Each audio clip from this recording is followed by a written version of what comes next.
que se abre con esta conferencia entre la Universidad Autónoma del Estado de Morelos y la UPN, particularmente entre la Facultad de Psicología de la UAM y la UPN.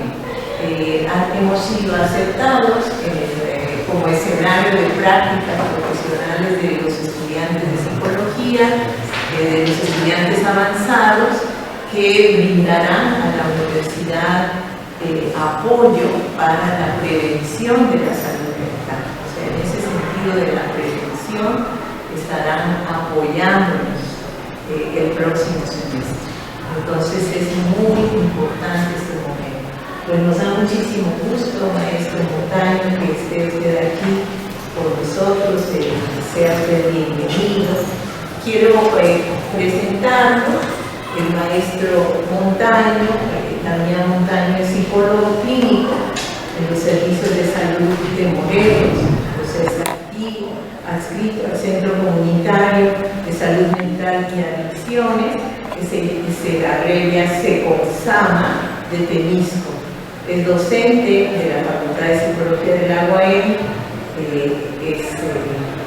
estudió la licenciatura en la UAM y la maestría en terapia familiar sistémica del Instituto Crisol. Esa que en Cuernavaca,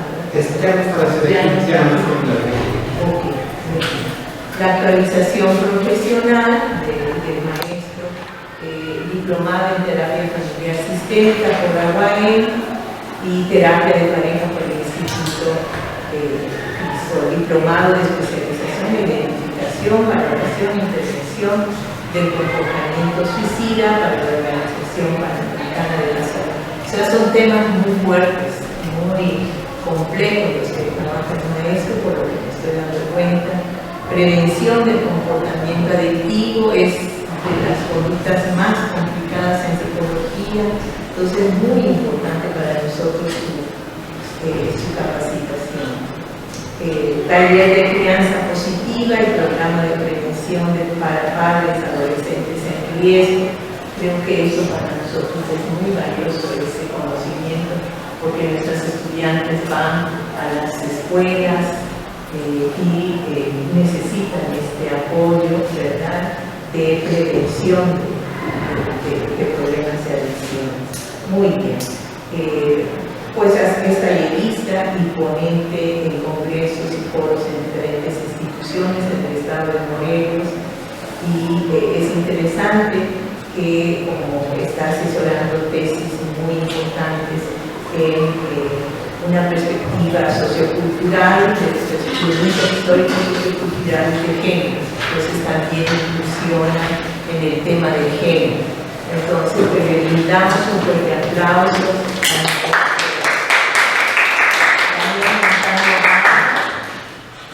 y agradecemos muchísimo su presencia en esta universidad.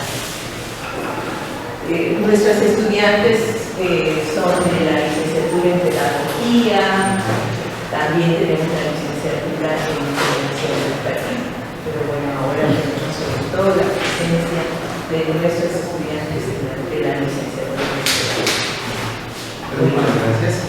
Hola chicas, buenas tardes. Es un gusto estar con ustedes el día de aquí. Y a ver, nada más me queda una duda respecto a la grabación. ¿Qué tal se oirá si yo me la aviento hacia puro pulmón o si será recomendable el micrófono? Sí. Ok, para que no falle la grabación, si la van a compartir. Ok, será así. Ustedes me van a escuchar igual de todas maneras, pero será pensando que la grabación sea así. Pues bueno, ya me presentó la doctora Guadalupe, mi nombre es Damián Montaño, soy psicólogo, trabajo aquí en la Universidad del Estado y trabajo para la Secretaría de Salud. El día de hoy la intención es poder hablar acerca de un tema que lamentablemente se está convirtiendo en algo muy cotidiano, y ya no solo para estudiantes de universidad, ya no solo para personas adultas, sino también para infantes y adolescentes. Actualmente es muy frecuente encontrarnos con chicos y chicas de secundaria que ya tienen un problema de gastritis, que tienen un problema de ansiedad, que ya se les anda cayendo el pelo, que ya tienen dificultades para dormir, que de repente les entran ataques de angustia y ansiedad de manera inesperada. El asunto es que entonces se vuelve importante, además de necesario, el poder hablar acerca de la ansiedad. La otra bronca que viene muy aparejada es la depresión, pero la verdad es que cada uno puede tener su propio espacio para ser abordado y poder establecer cuál es la bronca con la ansiedad y qué es lo que se puede hacer. Entonces, la conferencia la titulé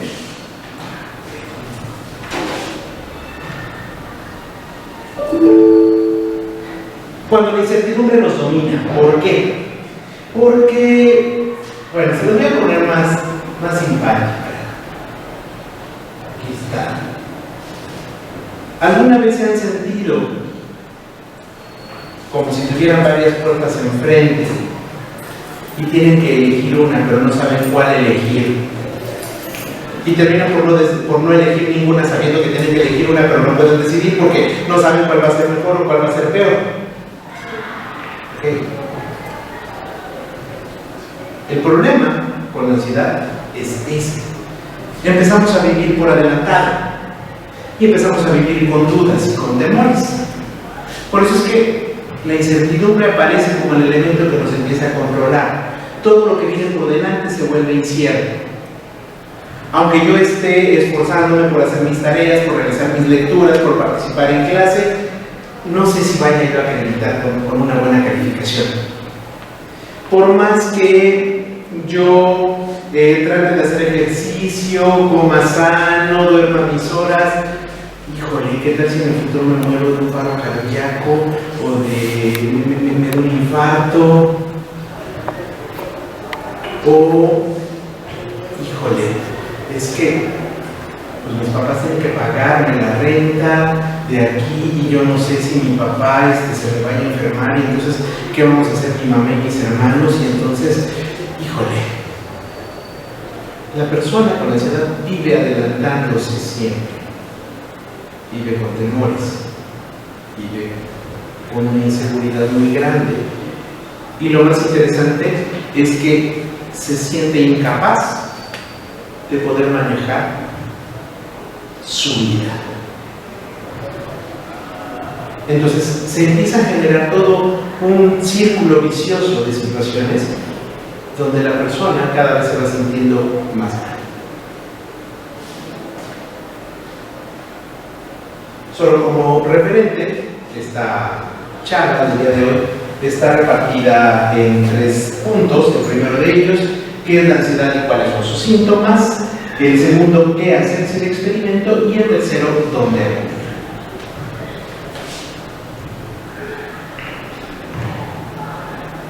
Vamos primero con unas definiciones. Entendamos la ansiedad como una serie de sentimientos mixtos caracterizados por una gran incomodidad y puede ser causada por diversas situaciones y es algo ambiguo. Esto es, le temes a todo y le temes a nada, así como la imagen que está al lado.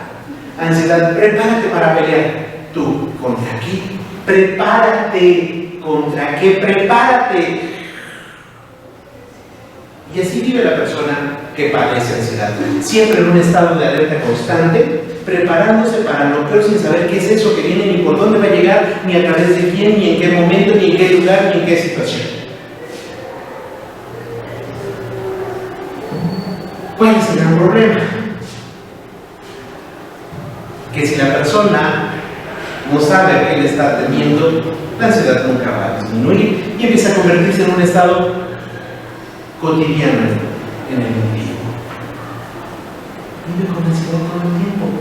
Se duerme pensando en, híjole, a ver si mañana no hay mucho tráfico y entonces puede llegar bien a la escuela y después a ver si el profesor no nos quiere hacer un examen sorpresa porque con eso de que luego ni para saber cómo nos va a evaluar, es estarse adelantando.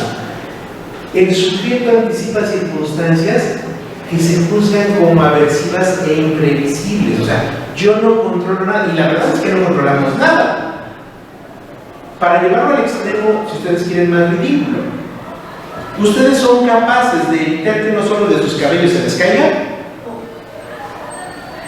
son capaces de lograr que el día de hoy, como hace mucho sol, haya nubes y esté más fresco el día. Regresamos al cabello. Algo tan simple como eso no lo podemos controlar, son menos. Pero el problema es que precisamente esa sensación de no poder controlar nada es lo que hace sufrir a la persona. Y lo malo es que cree que eso que va a pasar le va a generar sufrimiento, le va a generar problemas y le va a generar una situación todavía más complicada que la que ya se está imaginando. Para decirlo de una manera resumida, la ansiedad consiste en sentirse mal pensando en lo peor que se va a sentir cuando las cosas de verdad estén mal. Así se lo resumo.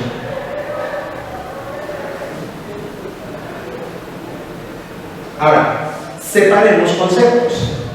¿Qué es la angustia? La angustia está relacionada con sensaciones corporales muy específicas y suele aparecer después de la ansiedad y es más localizada. Ese dolor en el pecho que siento después, ese acelere del corazón, eso sería la angustia, ese malestar que me viene después de que ya fantaseé todas las tragedias. Y tenemos que diferenciar estas dos cosas todavía de una tercera, el miedo. El miedo forma parte de las emociones que tienen las personas. Es una reacción instintiva, es una reacción de defensa ante situaciones de peligro. Cuando el hombre de las cavernas en la noche escuchaba un ruido, podía sentir miedo. ¿Por qué? Porque sabía que había animales que lo acechaban y que se lo iban a querer comer. Había un riesgo potencial irreal. Siento miedo cuando sé que no estudié y me faltó entregar tareas y hoy me van a dar la calificación. Y aquí siento miedo, ahí hay un estímulo real.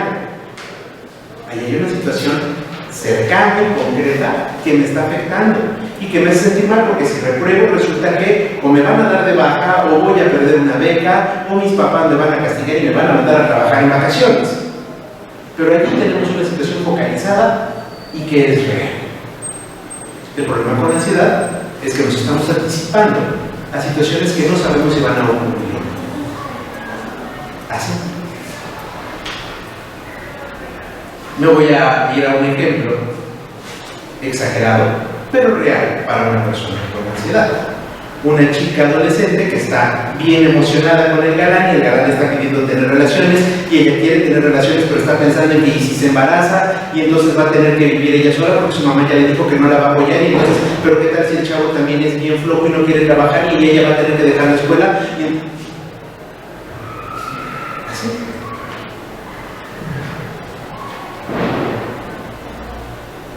Y después de que pensó todo eso, se falta la respiración y le duele el pecho y ya no sabe qué hacer.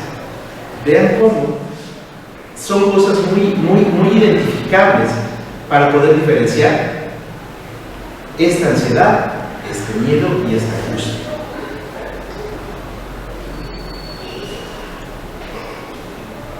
¿Cuál es la bronca aquí? Existe algo que se llama cognición disfuncional. ¿En qué consiste eso? En que la persona hace una valoración errónea, equivocada, acerca de lo que representa un peligro. En este caso, en la mente del ansioso, el perrito de peluche le va a generar un malestar, como si estuviera viendo un perro de veras todo furioso, queriéndose levantar. La persona ansiosa ve peligro en todas partes, siente que está en peligro. Siente que no es capaz de manejar las situaciones que hay a su alrededor. Entonces ya desde aquí es desde donde empiezan las complicaciones. Nos hemos acostumbrado tanto a adelantarnos a los eventos que empezamos a ver esos peligros y de repente ya maximizamos las situaciones que estamos viviendo. Hay ocasiones en que la ansiedad aparece como consecuencia de un evento que sí pasó, me atacó un perro. Y entonces, ya nada más escuchar ladrar un perro activa mi sistema de alerta y empieza mi ataque de ansiedad. Pero hay ocasiones en que ya pasó tiempo de eso, en que ya ni paso cerca de donde hay perros, y sin embargo yo sigo viviendo en la angustia de que, ¿y qué tal si cuando voy a visitar a mi amiga para hacer la tarea, hay perros en esa calle? Mejor no voy, mejor hay que quedarnos aquí en la biblioteca un rato. ¿Por qué? Para no sentirse mal va a poner una excusa, es que no me dan permiso de ir a otras casas. Pero en realidad lo que hay es una angustia y un sufrimiento aquí desde antes. ¿Por qué? Porque hay una valoración errónea acerca de lo que representa un técnico.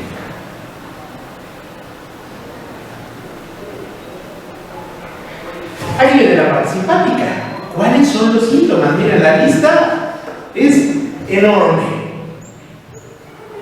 La persona que padece ansiedad, primer punto, siempre tiene una preocupación excesiva por lo que va a pasar, siempre está pensando en qué puede ocurrir, se adelanta siempre a los eventos, eso puede generarle sensación de pánico, se aterra y es difícil que se controle en muchas ocasiones. Hay malestares que se evidencian de manera física como la taquicardia, se acelera el corazón y hay quienes hasta creen que se van a morir por ese motivo. Hay una sudoración excesiva, aunque haga frío, de repente les dan unos bochornos, así que les recorren el cuerpo y la persona, sopas. Otro malestar, hay temblores, hay fatiga, como muchas veces hay una contracción muscular involuntaria, claro que el cuerpo se cansa. Hay dificultades para concentrarse, ¿por qué? Porque el sujeto en este estar fantaseando situaciones posibles se distrae de la clase, se le olvida lo que estaba contando, ya no puso atención a lo que le decían, o de repente pensando en que se le pueden quemar los frijoles dejó la plancha en el burro o en la cama y ¿sabes? Se le está quemando la ropa. Entonces la persona empieza a ser muy distraída por culpa de estos malestares, de estos pensamientos. Les decía, hay una tensión muscular que está relacionada con esa fatiga, hay trastornos del sueño. El peor momento que tiene el cerebro para pensar, ¿cuándo es? Cuando ya estoy en la noche con mi luz apagada. Porque entonces me empiezo a acordar de lo que me salió mal el día de hoy y entonces empiezo a fantasear que mañana mis compañeros se van a empezar a burlar de mí, o me acuerdo que tengo que pegar una tarea que no terminé o que no sé si estuvo bien, pero híjole, es que ya se lo voy a dejar a Dios para que lo resuelva, pero ¿y si de todas maneras me reprueban? La noche es el peor momento para la persona con ansiedad. Y entonces puede lograr dormirse, pero a las 2 de la mañana ya despertó y no le da sueño de nuevo. O a veces se la sigue de corrido hasta las 2, 3, 4 de la mañana y ya se está durmiendo. Lo más es que tiene que levantar temprano el otro día para ir a trabajar, para ir a la escuela y empieza a haber una alteración en ese ciclo de sueño. Y a veces, aunque digas que estoy bien cansada, estoy bien cansado, no puede dormir adecuadamente. Hay problemas digestivos. ¿Por qué? Porque les decía, hay malestares que son físicos. Cortesía de esa tensión.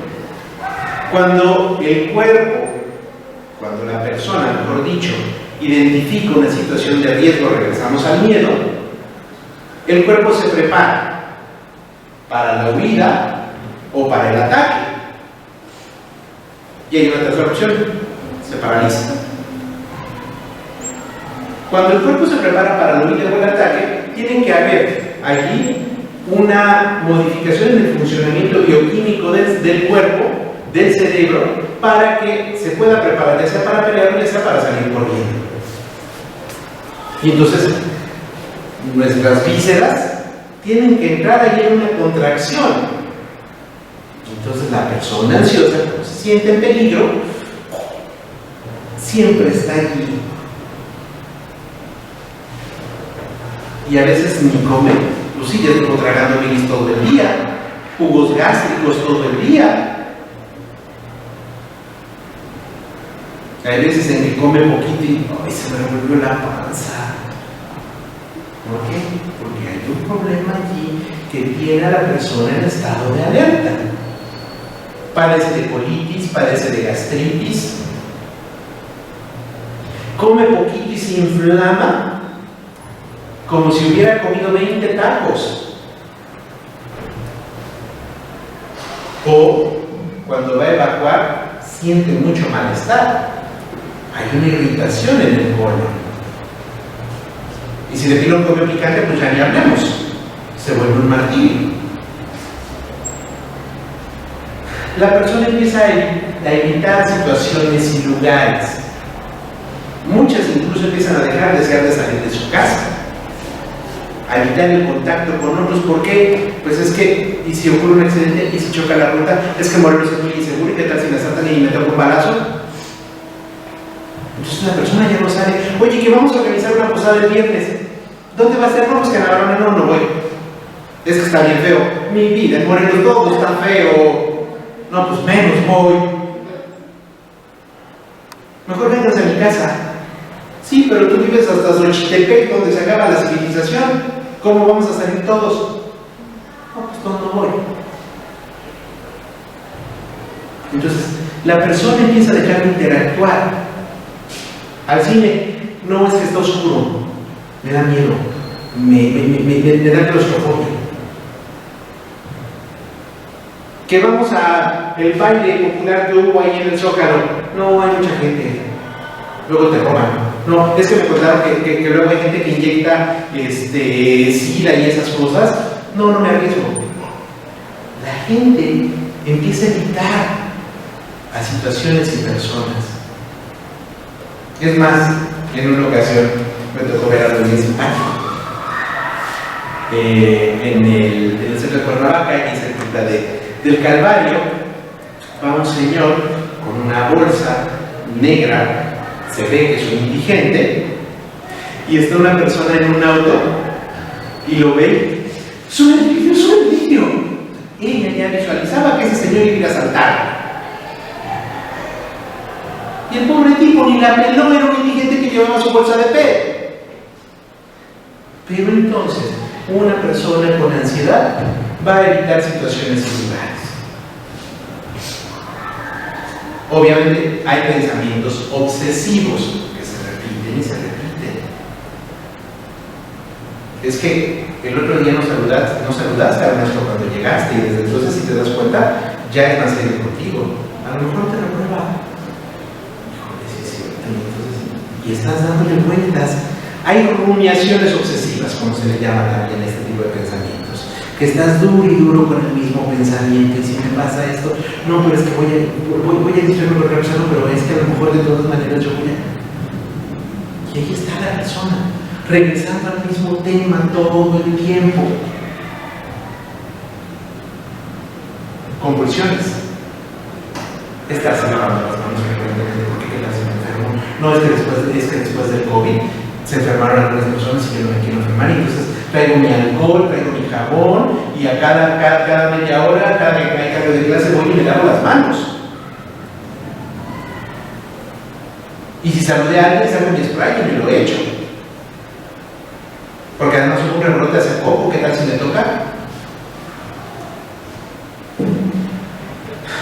La más evidente, la dificultad para tomar decisiones.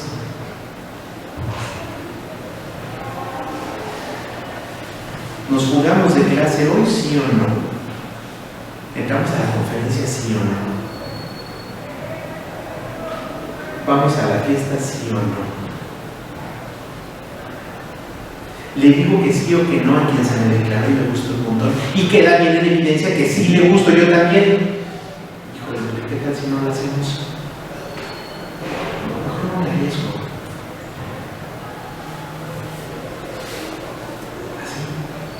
Es más, hasta para decidir qué elegir, para ponerse en la mañana, se sufre. Y entonces de repente, ¡zas!, la cama llena de ropa, no sé qué ponerme. Así, a veces hasta para decisiones que pueden parecer intrascendentes, hay sufrimiento, hay dificultad. Ya no hablemos para cosas más complicadas. ¿Por qué me metí a estudiar lo que me metí? Pues es que mis papás me dijeron que me convenía. ¿Y tú querías? No, pues es que la verdad es que yo no sabía ni qué estudiar. Me gustaba tal cosa, pero pues no me quise arriesgar. Aquí el problema es cómo muchas veces terminas delegando en otros la responsabilidad de la toma de decisiones. Lo malo es que eso también te va a generar sufrimiento, porque entonces vas a vivir con una angustia, con un malestar por no haber decidido en algo que sí hizo otra persona. De allí hay una sensación de desrealización. Claro, yo no soy lo suficiente. El síndrome del impostor puede aparecer aquí con suma frecuencia. Es que no, yo no soy tan inteligente, o yo no soy como los demás piensan, yo los he engañado. Yo soy bastante mediocre, yo soy bastante mala alumna, yo no soy inteligente, yo no tengo buena memoria, yo no soy guapa, es mentira. Los otros lo dicen nada más para que no me sienta mal.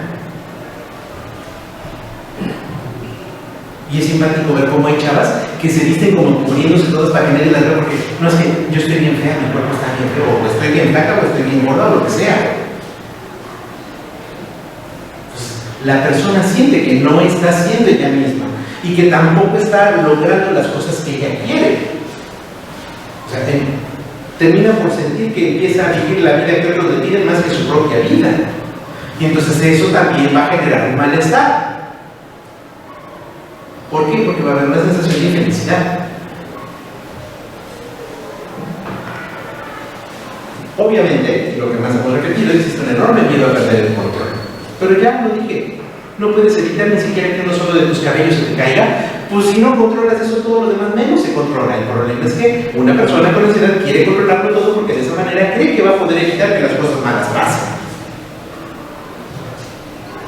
A veces, cuando estoy con alguna persona que tiene ansiedad, para evidenciarme cómo esta situación trágica puede no serlo tanto, es, a ver, estamos aquí en este momento, tiembla, se nos cae el edificio y nos morimos. ¿Lo puedes evitar? No. Y sin embargo, eso me impidió que salieras para venir a este lugar. Pero la persona con problemas de ansiedad ve todo como catastrófico.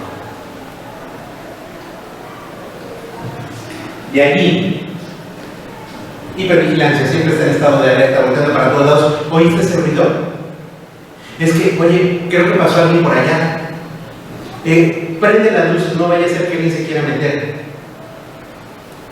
En la noche, cuando ya se va a dormir, oye, ¿por qué no instalamos un sistema de cámaras? Siempre está en estado de alerta. No, es que yo suelo viajar en la ruta hasta adelante para poder ver cuándo ya va a hacer mi parada, porque luego si va muy llena, no quiero que se me pase, porque luego ya no me quieren bajar y tengo que caminar un montón, no tengo que pagar otro pasaje. Entonces está siempre ese estado de alerta, es hipervigilancia respecto a todo lo que hay alrededor. Regresando a síntomas físicos, hay mareos, hay vértigo, hay opresión en el pecho, hay dificultad para respirar, hay una sensación de inseguridad, yo me siento incapaz de protegerme, de defenderme, de tomar decisiones, yo no sirvo para nada. Además, yo no sé ni por qué estoy aquí en la universidad. Creo que ha sido más de porque los profes han sido buena onda, porque no, yo no. Yo no hago bien las tareas. Es más, luego ni entiendo lo que leo. Hay aislamiento social que va de la mano con la evitación de situaciones. Hay cambios en el apetito que está relacionado con esos malestares estomacales.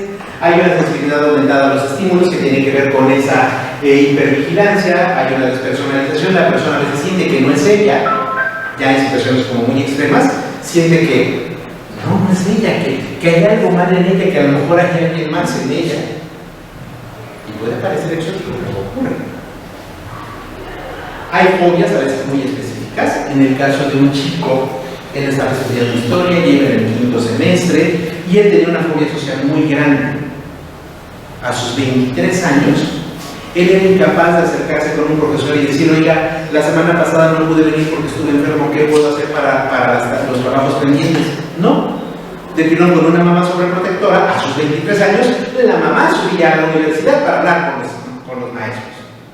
Hasta que la situación del chico fue tan insostenible que lo tuvieron que dar de baja porque llevaba materias reprobadas por una situación que tuvo. Como él nunca habló con los maestros, pues se acabó. A ese nivel puede llegar. Obviamente aquí el problema no era solo de él, sino también de la mamá que no lo soltaba. El chico a sus 23 años era incapaz de establecer contacto visual con las demás personas. Casi que hasta parecía autista. De verdad, no veía a nadie y casi no hablaba. Actualmente ya puede establecer contacto visual, actualmente ya interactúa.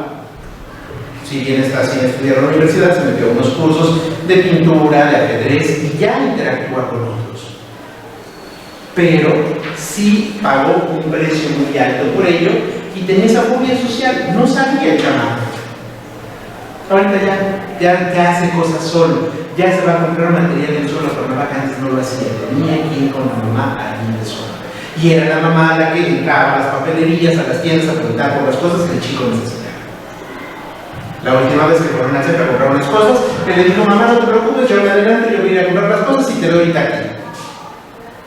Pero había esa fobia social. De allí, alteraciones en la memoria que van como resultado de los problemas de concentración de los que hablábamos antes. Algo muy interesante: culpa excesiva. Algo con lo que hay que trabajar un montón en terapia es con la culpa. Ya sea por la depresión o ya sea por la ansiedad, la culpa aparece siempre con suma frecuencia. El sentir que lo que está pasando fue porque hiciste algo malo, que lo que está pasándote es consecuencia de una mala decisión que tomaste hace 4 o 5 años. Así más o menos como ocurría antes con los correos que decían: por no haber compartido un correo es por eso que ahora me va mal en el amor. Así se siente una persona. Hay gente que siente que el papá murió de cáncer por su culpa. Es que yo no estaba pendiente de él.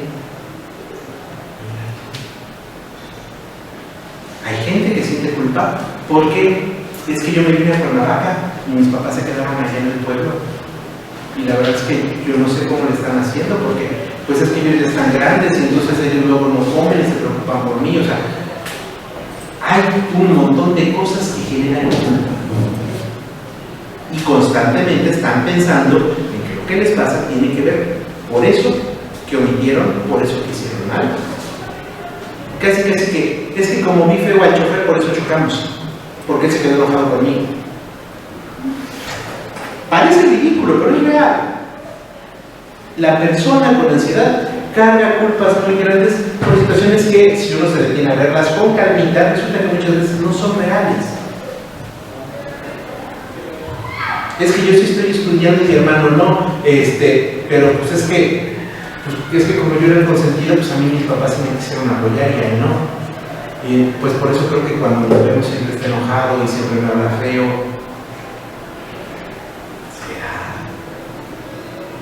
Entonces, la persona no se detiene nunca a hacer un análisis de todo lo que le está pasando. Hay pesadillas frecuentes, no solamente no puede dormir, sino que a veces cuando duerme tiene sueños bastante desagradables, y si de pilón cenó pesado, pues es todavía más probable que haya pesadillas. Sentimientos de indefensión: sentir que yo no soy capaz de protegerlo, de defenderme, que yo no tengo ni la habilidad física ni la habilidad intelectual para defenderme en una situación determinada. Digámoslo de esta manera: la persona con ansiedad en ese sentido termina por ser como una especie de niño, con suerte adolescente, emocional. Porque aunque tenga 50, 60 años, sigue sintiendo que no es capaz de negociar con otra persona, que no es capaz de tomar decisiones o que lo va a hacer mal.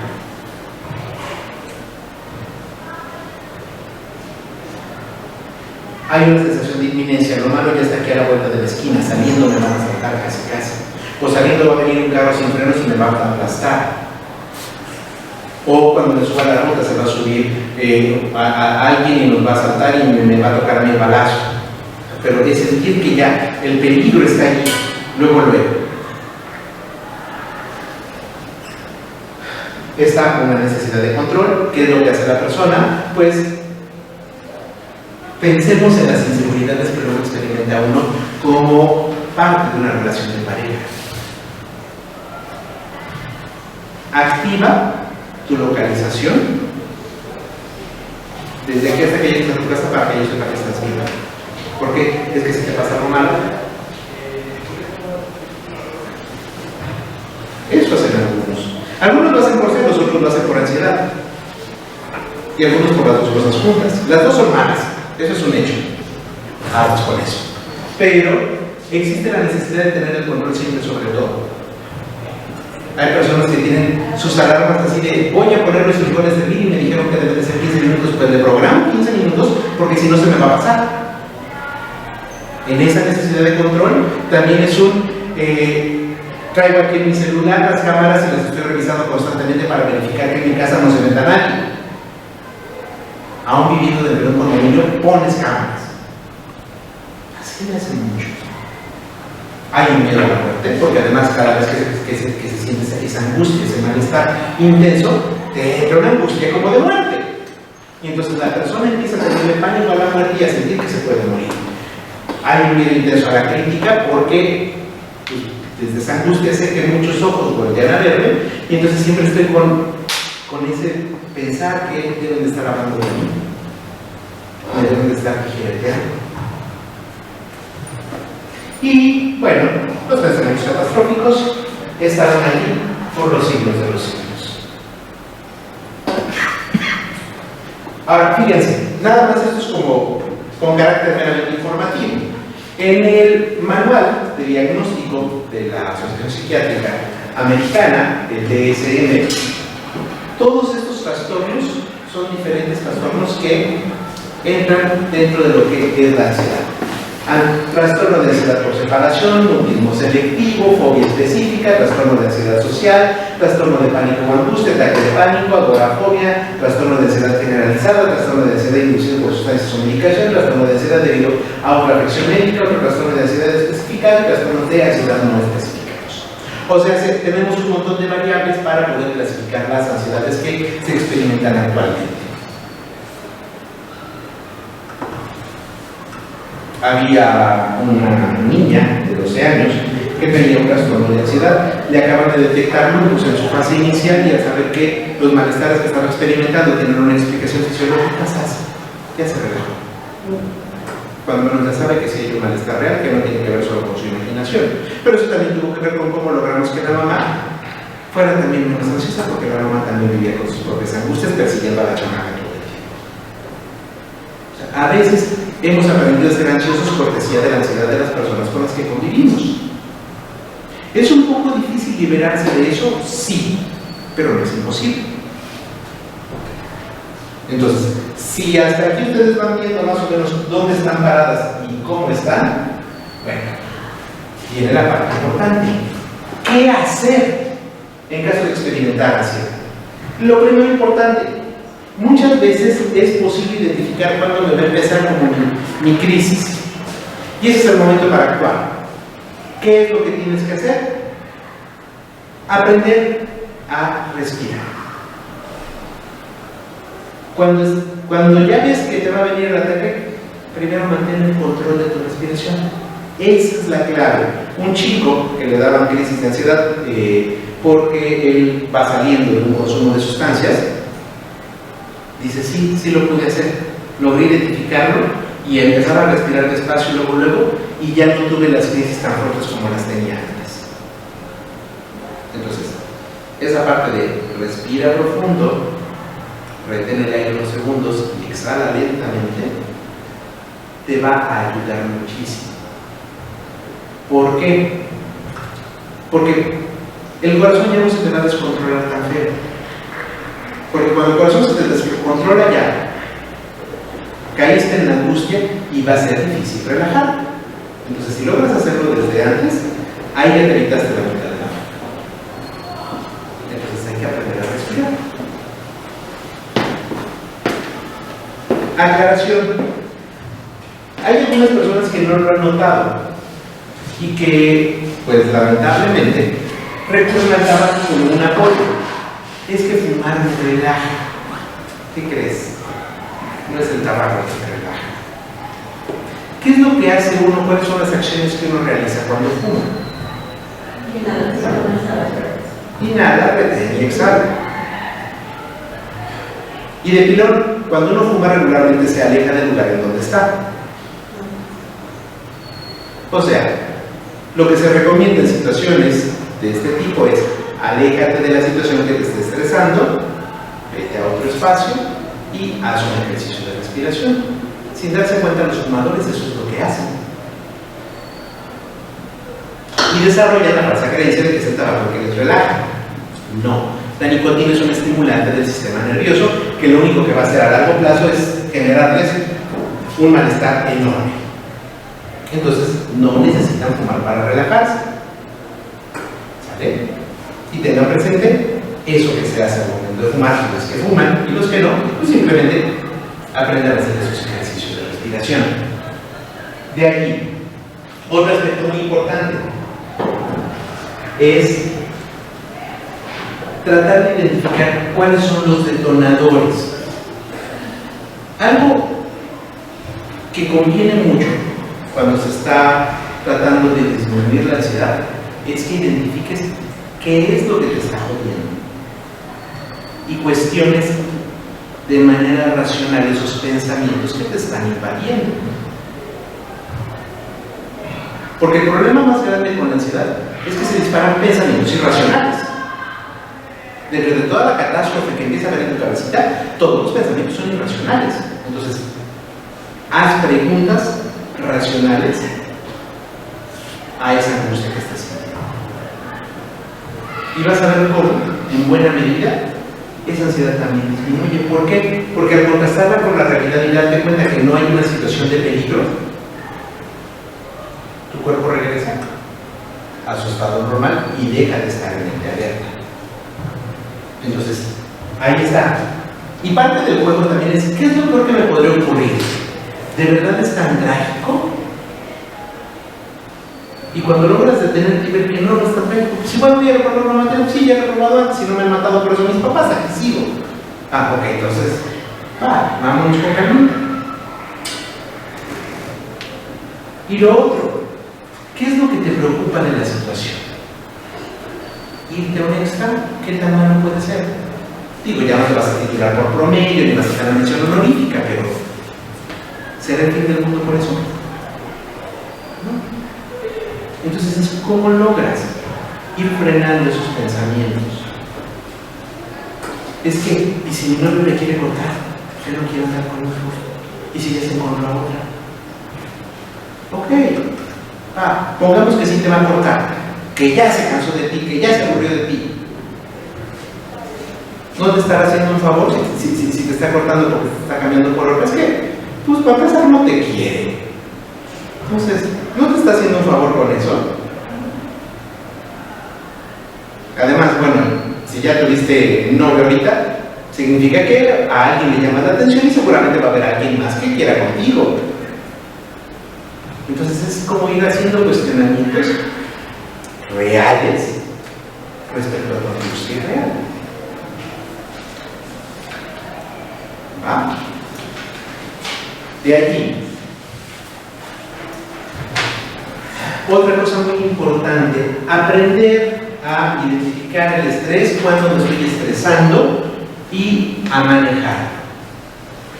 Ya sé, bueno, ustedes ya casi terminaron el semestre, así que el estrés ya lo pasaron la semana anterior seguramente y esta, pero si yo ya sé que cuando me estreso me hago bolas, ¿qué tendría que hacer para que ese estrés no me gane?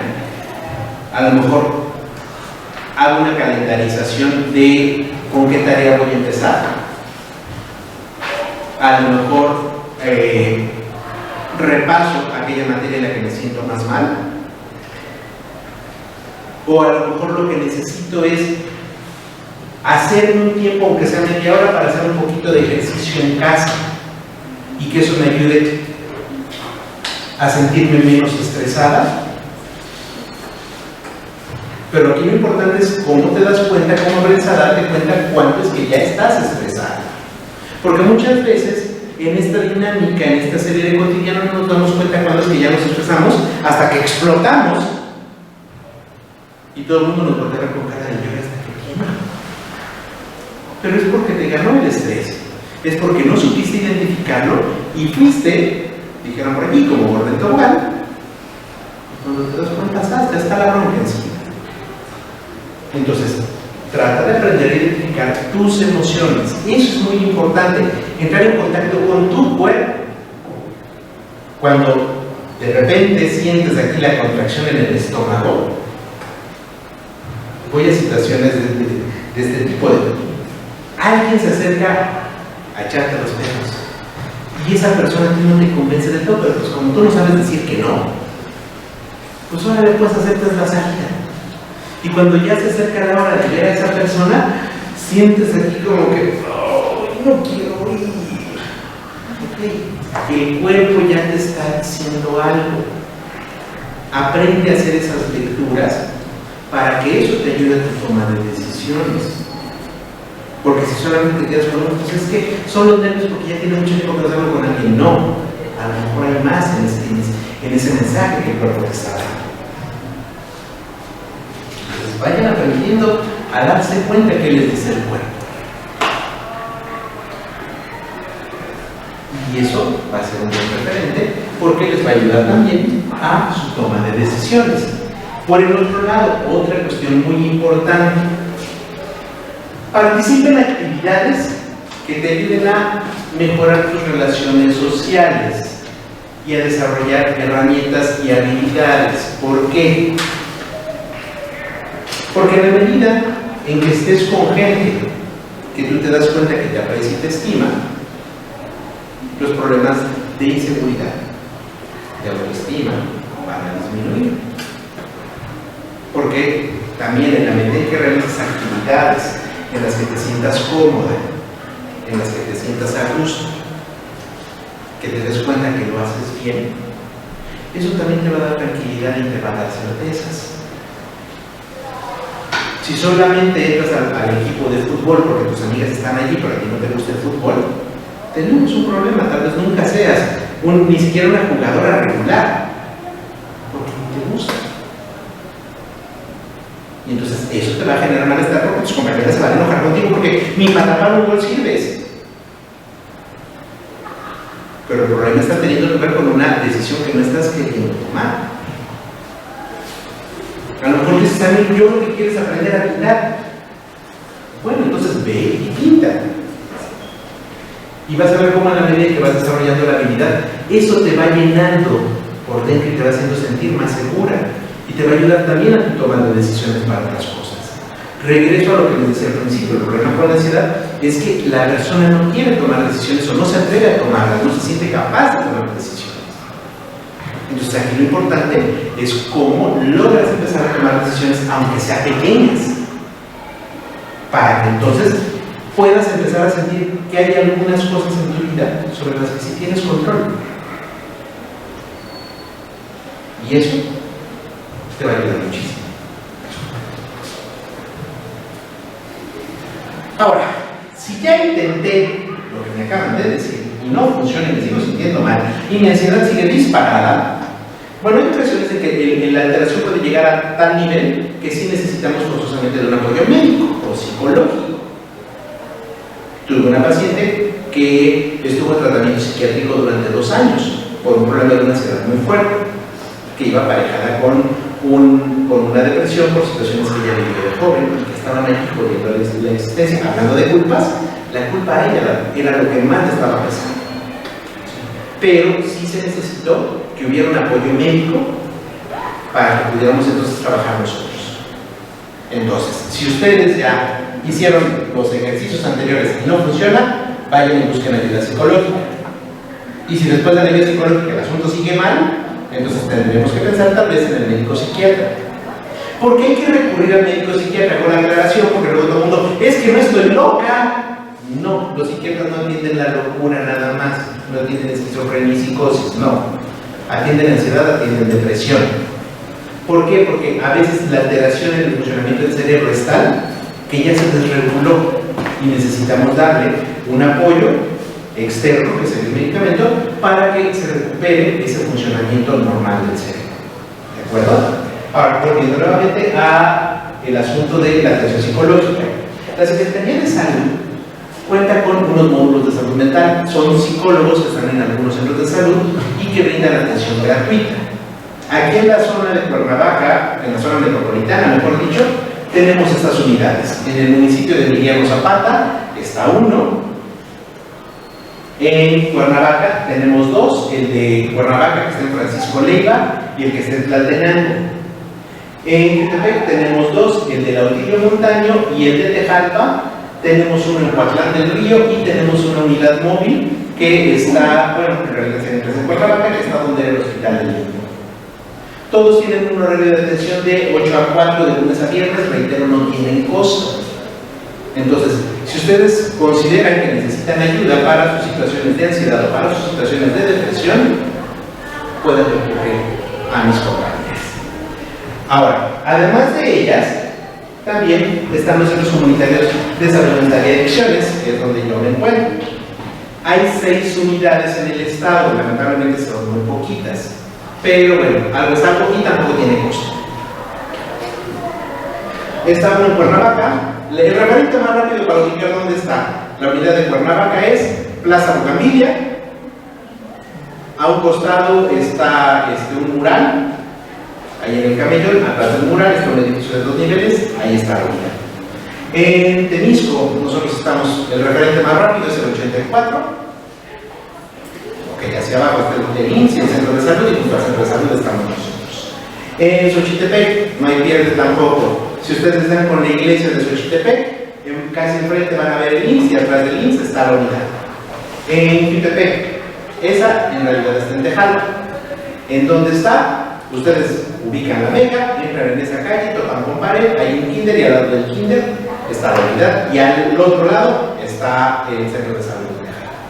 En Cuautla, esa está un poquito más complicada, está ya en la salida hacia Nenecuilco, en una calle paralela, en la avenida Circunvalación, y en Zacatepec, el referente más rápido es de donde están los Pullman, la terminal de los Pullman. Tú caminas una cuadra, doblas a la izquierda una cuadra, ahí está el centro de salud y atrás está el servicios gratuitos también, de lunes a viernes de 8 a 4. Entonces, si ustedes consideran que necesitan ayuda o saben de alguien que la necesita, mándenos. Si al tiro los horarios no se acomodan y dicen, pues tampoco me voy a esperar a que me den cita dentro de 2 meses y a que me den mis citas cada 3 semanas, bueno, también pueden pagarlo de manera particular y pues, listo. Entonces, hasta aquí. Sea el momento de las preguntas, dudas y todo lo demás. ¿Qué diferencias con el TDAH? El déficit de atención, ese es otro boleto. Esa es una alteración que suele darse desde que la persona es pequeña, desde que es niño, ¿sí? Y se caracteriza por una dificultad para permanecer quieto y concentrarse, pero no tiene que ver con angustias por adelantado, sino simplemente el cuerpo está siempre en un estado de aceleración. ¿Es necesario tener todos los síntomas para considerar ya? No, más bien es qué tan intensos son.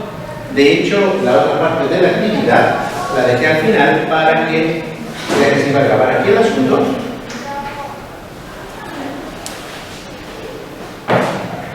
Toma, no me pasa mucho más, por favor. Este es un inventario que sirve para medir la ansiedad. Aquí solamente se verifican 21 indicadores. En la presentación venía 36, depende de los inventarios el número de indicadores a revisar, ¿sí? Aquí lo importante es cómo puedes tú identificar cuál es la intensidad de los síntomas que estás experimentando. ¿Va? Sí, esto es para que se lo apliquen ustedes ahorita y vean cómo están en este momento. El referente es, hoy es miércoles, ubiquen, hagan memoria del miércoles de la semana pasada al día de hoy, recuerden cómo se han sentido. Si el malestar no lo han experimentado, le van a poner una palmita o una cruz en la columna donde dice poco o nada. Si el malestar lo sintieron como una especie de flashazo que desaparece casi al momento, sería segunda columna, que sería leve, o ¿cómo dice? Más o menos. Si el malestar fue ligeramente fuerte, pero tú hacías algo para distraerte, salías a la tienda, te metías a bañar, te vas a salir por teléfono, si te pasaba, sería en moderado, y si hacías algo, lo que fuera, y no se te quitaba y te duraba buen rato, sería en la última columna. ¿De acuerdo? Ok. Adelante. por ejemplo, los que se pueden llevar tomando, pero aquí también es de que yo, por ejemplo, para mí gaseosas tomo café, pero no es lo mismo tomar café que fumar, porque no estás respirando. No. Bueno, a veces, aquí en este caso, aunque el café también es un estimulante del sistema nervioso, la clave está en cómo lo que haces, primero, te saca del lugar en el que te encuentras. Cómo te tienes que mover del lugar de habitación o de tiro salirte del lugar en el que estás para poder ir a fumar o para irte a preparar tu café. Eso ya te desconecta de la situación de conflicto. Y es algo que ayuda a que tu cerebro también esté ahí como despejándose un poco. Supongamos que una persona se toma, no sé, como 4 tazas al día de café, 7, ya es ansiedad, No, hay personas que se habitúan al consumo de cafeína. Tengo un compañero que se toma 1 litro diario, que anda con su termote de café y tú lo ves tan campante. O sea, sí, evidentemente se desarrolla una tolerancia y una cierta dependencia a la cafeína, ¿sí? Pero no tiene que ver con ansiedad. Más bien, es probable que si deja de consumirla de golpe le dé un ataque de ansiedad por abstinencia. ¿Sí? Ok. Y bueno, cuando dicen eso de que no puedes dormir, pero cuando una persona dice que no sabe qué le gusta, o sea, ¿cómo puede saber? Entonces, ¿qué es lo que le está causando ese insomnio? O eso de que se duerme y se para a 2 horas y ya no se puede dormir, pero si usted no va, pero ¿qué quiere? Es que no sé ni qué me preocupa. ¿Qué se puede hacer ahí? El trabajo terapéutico precisamente es el que va encaminado a poder encontrar cuáles están siendo los hilos conductores de ese malestar, que muchas veces no son evidentes, así como que a primera vista, y uno dice, pues es que no sé, pero ya cuando entras al proceso terapéutico, sí llega un momento en el que de repente dices, es eso. Entonces, allí lo recomendable es ir a terapia, para poder saber qué es lo que te está fastidiando la existencia. Tengo una pregunta. Sí. ¿Cuál es el papel del trauma? O sea, en nuestra sociedad, en México, pero en América Latina también, es bastante frecuente el abuso sexual infantil. Y bueno, hemos sabido que estas experiencias traumáticas en la infancia pueden, ¿verdad?, con el tiempo, pues, provocar estas situaciones de ansiedad. Sí. ¿Qué es lo que ocurre? Hay eventos traumáticos, no solo un abuso sexual, un accidente, el fallecimiento inesperado de algún familiar, que generan un estado de alerta, dejan a la persona en un estado de alerta. Entonces, vive uno pensando en que eso puede volver a ocurrir en un momento inesperado, y entonces el cuerpo se queda así, en tensión constante. ¿Qué repercusiones tiene? Una persona que sufre abuso sexual, si no logra procesarlo, va a tener muchas veces dificultades para tener relaciones sexuales en su vida adulta. No logra hacerlo, simplemente cuando empieza el escarceo, la persona se bloquea. Hay otras que pueden tener la estimulación, haber excitado, pero ya al momento de la penetración se bloquean y se secan así de golpe. Y entonces vuelve a ser un momento doloroso que le va a remitir al momento traumático y le va a mantener esta creencia de que tiene que estar en estado de alerta. Entonces, nuevamente regresamos, hay situaciones que a veces el tratamiento psicológico ayuda, y hay otras en las que si eso no es suficiente, sí tenemos que ir también a un tratamiento médico. También me preguntaba por el entorno de violencia común. Sí, en personas que han vivido situaciones de violencia también ocurre lo mismo, quedan flashazos. Incluso los sicarios cuentan, algunos de ellos, los que han dado testimonios, que regularmente las primeras muertes se les quedan tan marcadas que las siguen soñando mucho. O sea, queda también esa angustia, ese malestar que está allí fastidiándolos y que les impide dormir. ¿Sí? en el caso de niños, adultos que han sido víctimas de la inseguridad, de la delincuencia, claro que es difícil en las noches poder dormir. ¿Por qué? Porque saben que un ruido X lo asocian con la ocasión en que vivieron eso, y allí nuevamente hablamos de que se necesita un apoyo médico para ayudar al cerebro a recuperar un funcionamiento, y el tratamiento psicológico también como un elemento. Entrelazar con el condicionamiento, que mencionaba sobre el ruido, que si pasaban ciertas situaciones ellos lo reducían por la experiencia vivida. Eso se puede decir. Sí, hay un condicionamiento como tal, o sea, hay un estímulo que como fue muy intenso, te dejó una marca así muy fuerte y tu cuerpo reacciona luego porque sabe que viene una guerra. Las personas que han vivido en países donde ha habido guerras y todo eso, o donde el narcotráfico está muy fuerte, así es como sobreviven. Yo, por ejemplo, una vez en mi vida he sufrido de ansiedad y por eso, por ejemplo, yo iba a hacer una parálisis en la mitad del carro, pero yo prefiero pensar eso. Sí, ¿qué es lo que ocurre? Las alteraciones que hay en el organismo pueden ser muy fuertes. O sea, una crisis de ansiedad podría terminar en una parálisis siendo suficientemente intensa, sí. Por eso es que precisamente es muy importante el identificar el inicio de la crisis para que desde allí puedas contener.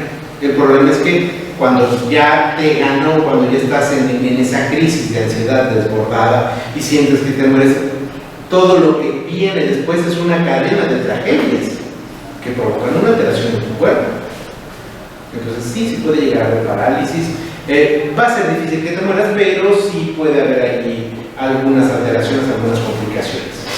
Y por ejemplo, si una persona vemos que está con ansiedad, ¿no? Se tira al suelo y empieza a llorar, ¿cómo le ayudas tú para que se tranquilice? Algo importante primero es ayudarle a tratar de que recupere la respiración. Sí, eso sería uno. Hay ocasiones, también depende de la persona y la situación. Hay algunas que, por ejemplo, sí necesitan una contención física y entonces tú puedes abrazarlas y en ese momento la persona ya se puede soltar a llorar y se tranquiliza. ¿Sí? Hay otras que no van a permitir ese contacto físico y lo que quieren es como simplemente gritar, ok, grita y ya ahorita vemos qué hacer, ¿no? O sea, lamentablemente no hay como un esquema definido y más bien es observar cuál es la situación de la persona y desde allí ver cómo podemos apoyarlo, pero sí un elemento clave es tratar de respirar. ¿Sí? Bueno, por ejemplo, a mí cuando llegaba también entraba por trabajos, lo que me pasaba era que me empezaba a brincar chiquito. Pero, o sea, ¿eso es ansiedad o es realmente parte? Tiene que ver con una reacción de estrés. ¿Sí? Ahí hay un estrés que puede convertirse en un cuadro de ansiedad. Pero así lo primero que te puedo decir es estrés. No es lo mismo estrés que ansiedad, ¿no? No. El estrés te da hasta simplemente hoy tienes que entregar tu trabajo final a las 8 y por haber terminado ayer a las 2 de la mañana despertaste tarde y entonces estás saliendo de tu casa a las 7 de la mañana cuando tenías que haber salido a las 6:30 y eso te genera estrés, que no es lo mismo que la ansiedad. ¿Sí? El estrés es simplemente el cómo tu cuerpo empieza a estar como en esa presión por saturación de trabajos, por falta de tiempo, por lo que sea. Entonces puede decirse que el estrés es por cosas que sí están sucediendo. Sí. La ansiedad está más ligada a cosas que aún no suceden. Así es, el estrés tiene que ver con tu momento actual. O sea, por eso les decía yo, seguramente la semana pasada y ustedes han estado estresadas. ¿Por qué? Porque un profe nos dejó un trabajo final que no nos había dicho, pero que además nos cuatrapea en el trabajo en equipo que teníamos que haber terminado, y porque además que debe ir este fin de semana a un concurso de qué sé yo, y eso es estrés, que sientes que no vas a poder con todo. La ansiedad es sentir esa misma angustia pero sin tener nada enfrente. ¿Y cómo puedes convencer a una persona que está diagnosticada con ansiedad pero no quiere ir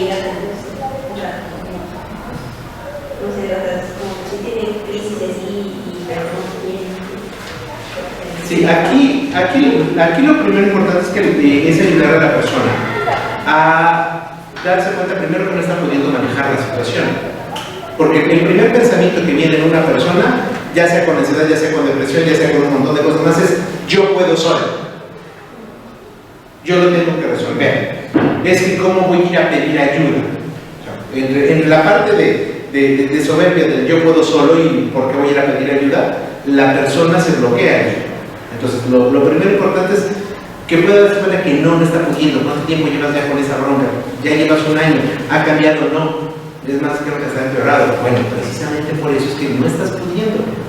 ¿Y qué me va a decir el psicólogo? Bueno, pues esa es su chamba y lo vas a ver hacer ya cuando estés allá con él. Es que, bueno, es una persona que ya ha ido, pero es como que no quiere ya a un psiquiatra porque si no está loco, pero dice, sí, yo sé que tú debes pensar, bueno, pues ya que te ayude, no, porque no estoy loco, tío. Sí, les decía al principio, el problema con la ansiedad en buena medida tiene que ver con el no atreverte a tomar decisiones.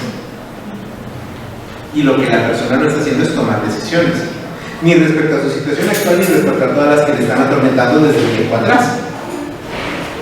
Es que bueno, a veces pasa,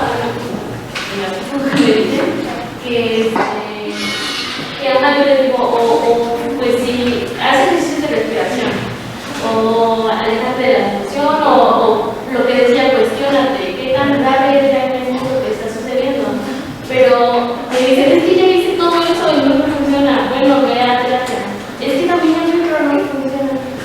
Y entonces, ahí, pues, como se ve, siento que no está haciendo las cosas con el sentido realmente de buscar un bienestar. O será que sí, pero no me encuentro. Ok, aquí tenemos otra bronca. Lamentablemente hay terapeutas que no saben cómo trabajar la ansiedad. Esa es una bronca real. Y desde ahí sí vas a terapia, pero pues el terapeuta no es lo suficientemente hábil como para que tú puedas encontrar las herramientas para salir de ese problema. Sí. A veces eso es real. Hay colegas que no saben cómo hacerlo. ¿Sí? ¿Qué tan conveniente es asistir a un centro de ayuda como neuróticos anónimos? Los grupos de autoayuda pueden ser útiles, sí. El problema es poder encontrar un grupo donde no te bombardeen después de que subes a tribuna. Porque hay grupos donde de lo que se trata es subes a tribuna y después todos te destrozamos. Y así como que, pues no ayuda mucho, porque en lugar de ayudarte a resolver el problema que tienes, solamente te lo agrava. Y eso ocurre con los AA, con los NA, de repente no funciona. Pero si logra uno encontrar un grupo donde sí hay una buena retroalimentación que te ayude a ir teniendo esa toma de decisiones, a ir viendo qué es lo que te está fallando, qué es lo que tienes que cambiar, adelante. Son una muy buena opción. Sí, hay corrientes, ¿no? Sí. Grupos. Sí, por ejemplo, en AA hay grupos que se hacen llamar liberales, que son los donde se hablan de puras mentadas para arriba y destrozan al otro. ¿Sí? Y hay otros donde es más bien como después de que pasó esa persona, yo voy compartiendo también mi experiencia para decirle qué fue lo que yo hice para salir de ahí. Sí. Por ejemplo, yo que había dicho que la ansiedad es como inseguridades, ¿no? ¿Y cómo es que te da la ansiedad? O sea, ¿cómo creas esa inseguridad que tuviste si no tenías inseguridad? Bueno, la vida, lamentablemente vivimos en una sociedad ansiógena. Y el problema que tenemos, les recomiendo mucho que lean a Byung-Chul Han y a se me olvidó, el de la sociedad líquida. Bauman. Antes, vamos. Lean a los dos, ¿por qué? Porque ya algo más fatalista podría ser la Mochiche, pero bueno, más duro, más fuerte. Pero en algo que se coincide con ellos es que vivimos en una sociedad que es ansiógena.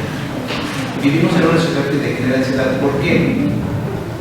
Porque tenemos muchas ilusiones, pero te dan pocas certezas. te hace creer que el problema, si no triunfas en la vida, el problema es porque eres tú, no porque el sistema está jodido. ¿No? O sea, desde allí tenemos una bronca. Te enseño a desear un montón de cosas, pero resulta que el nivel de ingresos que te doy no es el adecuado para satisfacer ni siquiera la mitad de ellos, y entonces empiezas a sufrir porque sientes que estás haciendo algo mal. Te vendo la idea de que tienes que ser una alumna excelente de bellezas porque eso te va a garantizar el éxito en la vida, y sales al mundo proliferado y te das cuenta que para empezar no hay suficientes plazas laborales y crees que el problema eres tú. Tus papás te dijeron que eras la princesita, pero cuando sales a la escuela te das cuenta que eres una más entre 20 y tantas compañeras y eres un abrazote. ¿Cómo te adaptas a ello? ¿Cómo logras manejar esa frustración? Cuando descubres que en la escuela el maestro no va a tolerar lo que tus papás sí toleraron. Entonces empiezas a creer que tú eres la que está mal y que entonces no vas a poder controlar eso y resolverlo y no vas a... O sea, que en otras palabras, como que sales de tu burbuja. Salir de la burbuja en la que nos hace crecer de pequeños es una fuente de ansiedad, ya por sí misma, la angustia de separación. Ya desde ahí. Y conforme vamos creciendo, el ritmo de vida que vamos agarrando también es ansiógeno. Todo lo que te dicen que debes de tener, lo que te dicen que debes de hacer, cómo te dicen que debes de vestir, cómo te dicen que debes de hablar. Te das cuenta que estás lejos de sus parámetros. ¿Cuántos de nosotros podemos ser wise o aspirar a serlo? Y sin embargo vemos cómo nos tienen un modelo de vida que es muy cercano a los wise. Ya desde ahí ya vas a creer que hay un horror y vas a querer estar siempre trabajando y acelerándote y exigiéndote y dándote cuenta que no puedes. Ya desde aquí tenemos broncas. Te hicieron creer que existe el príncipe azul y de repente dices, ay, pero ¿por qué no me gustan las princesas? ¿Cómo le hago para manejarlo con mi familia? Y si se enteran, ¿cómo lo van a tomar? Y eso ya es una bronca para quienes están en esta situación. En otras te dijeron que el matrimonio es una vez y para siempre, y cuando te casas vives con un tipo que no quiere trabajar o que solo te da para el gasto y se desentiende de lo demás y tú lo quieres dejar, pero es que si lo dejo, ¿qué van a decir mis papás? ¿Me van a juzgar? ¿No me van a querer aceptar en la casa? O sea, hay un montón de cositas que vas viviendo en tu vida cotidiana que se van convirtiendo en esos pequeños agentes ansiógenos que de repente ya tienes un montón. Ya no sabes cómo moverte, cómo manejarte y ya te sientes así, sin margen de maniobra. Es parte de la situación.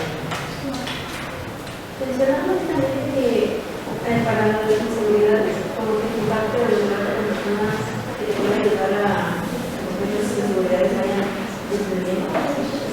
Establecer vínculos con otras personas puede ayudarte porque si estableces vínculos con las personas adecuadas, eso puede ayudarte a tener una mejor percepción de ti mismo. O sea, cuando tienes cuates solamente se burlan de ti. En lugar de aumentar la autoestima, la vas a disminuir, vas a ser más insegura y más ansiosa. Vincularte con personas que te ayudan a hacer cosas que te hacen sentirte bien y que te aceptan como eres, te va a ayudar a ser más segura de ti misma. Y eso te va a ayudar a tu toma de decisiones, y esa toma de decisiones va a irte retroalimentando favorablemente y se va a convertir en un círculo virtuoso, porque entonces ya no tendrás tanto miedo de lo que va a venir, porque sabes que no eres ni tan tonta, ni tan torpe, ni tan bruta, ni tan fea, ni... Pero también siento que es por lo mismo, ¿no? Porque, por ejemplo, si haces ejercicio, comes bien, todo eso, como que siento que también te ayuda. Así es, eso te ayuda, pero si por ejemplo eres víctima de la dismorfia, porque de chiquita siempre te dijeron que estabas bien gorda y fea, por mucho que hagas ejercicio y comas bien y tengas un cuerpo bien fitness, vas a seguir sintiéndote mal y vas a decir, no, es que yo estoy gorda. Entonces, por eso es que hay que trabajar en muchas ocasiones con esa propia historia. pero digamos que en una condición más o menos buena, sí, tú haces eso y eso te va a ayudar desde la parte individual. En la diapositiva hablaba por un lado de las amistades, pero por ejemplo también hablaba de la persona misma. Las cosas que yo hago, como también se van convirtiendo en algo que me permite sentirme más segura de mí misma. Entonces, ahí lo que se preguntaba es hacer actividades, ya sea con amigos o ya sea tú solo. El asunto es cómo eso que haces se convierte en una retroalimentación positiva. ¿Okay? Bueno, la ansiedad es generalmente un estado de intranquilidad y se vuelve como, pues ya parte, ¿no? Aprendes o sabes que vives así, Y Sí. sí es posible retomar la tranquilidad de momento. O sea, una Sí, sí persona se puede. que tiene pensamientos excesivos puede controlarlos o no tenerlos. Lo que hay que hacer más bien es empezar a hacer ajustes en tu vida.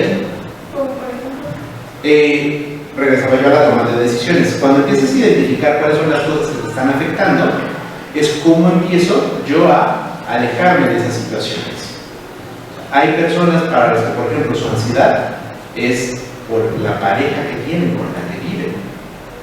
¿Por qué? Porque él no trabaja o trabaja y no me da lo suficiente, y entonces yo también tengo que salir a trabajar y entonces yo casi que soy yo quien mantiene a los niños. Muchas veces no se dan cuenta que son ellas que están manteniendo la casa y viven con el pánico de, es que si lo dejo, ¿qué voy a hacer? Entonces, es ir trabajando y darte cuenta de cómo quien sostiene la casa eres tú. Entonces, ¿cuál es la bronca de seguir, de salirte? No, pues ninguna. Y me ha tocado. O sea, había una mujer que incluso había consumido cristal para concederle gusto al marido para que el marido no la dejara, pero el marido era bueno para nada. Y cuando se dio cuenta un día ya me llamó y dice, ya no voy a poder ir a la terapia, ¿por qué? Pues es que ya conseguí trabajo, ya lo dejé. Perfecto. Entonces, por eso es que el trabajo terapéutico es importante. Ahí puedes ir revisando con detalle cuál es tu situación para ver qué es lo que tienes que hacer diferente. ¿Se puede salir de eso? Sí. El problema es que se ha normalizado tanto vivir con ansiedad, vivir con depresión, vivir con estrés, que creemos que eso es lo que debemos hacer. Por eso les digo, la bronca tiene que ver con la sociedad. No se puede hablar de salud mental si las condiciones de vida que estamos teniendo no son las adecuadas.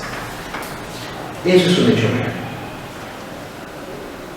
¿Se puede salir de allí? Sí, sí se puede. No es tan sencillo. ¿Por qué? Porque a veces la gente tiene miedo de confrontarse consigo misma porque cree que va a encontrar más demonios de los que de verdad tiene.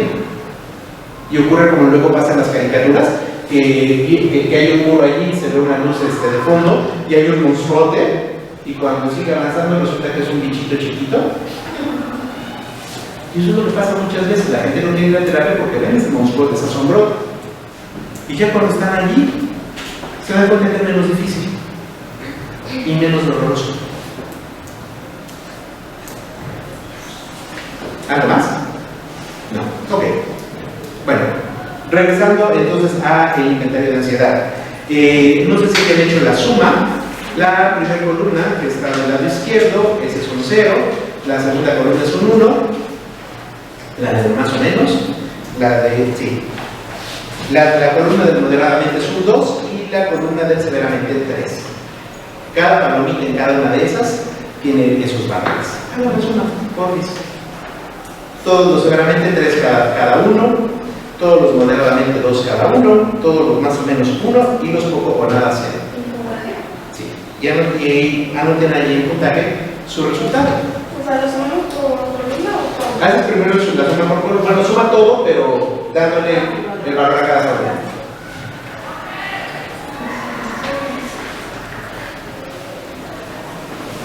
Mientras lo hacen, quiero agradecer especialmente al maestro Damián Montano por su exposición, o sea, está abriendo esta colaboración entre la UAM y la UTN,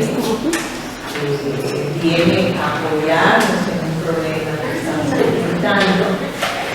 Y bueno, me parece muy valiosa esta visión que tiene de la ansiedad, no como un problema individual, sino social. Entonces, es también un problema social, tiene mucho que ver la forma el estilo de vida, la manera como estamos viviendo, que es, como lo ha dicho, una sociedad ansiogénica que está produciendo nuestra ansiedad. Entonces no es solamente que yo esté mal, es una sociedad, y entonces el pensamiento, porque ellas están estudiando pedagogía, están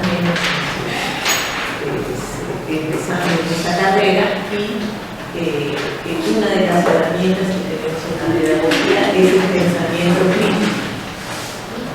Entonces es una buena herramienta. El pensamiento crítico es muy buena herramienta. A ver, vamos a pensar detenidamente lo que está pasando, y esto que dice también conoce, pero también qué otro estoy rodeando, con qué otro. Entonces, bueno, me parece muy importante y tener esa confianza, o sea, así como el organismo se defiende a capa y espada de la enfermedad, digamos, también nuestra psique tiene forma de defender, y también hay que estar en contacto con nuestras propias defensas y recuperar la confianza en nosotros mismos. Yo creo que eso es muy importante. Estamos muy agradecidas por su exposición a esto. Desafortunadamente salió mal la constancia, por eso no se la podemos entregar.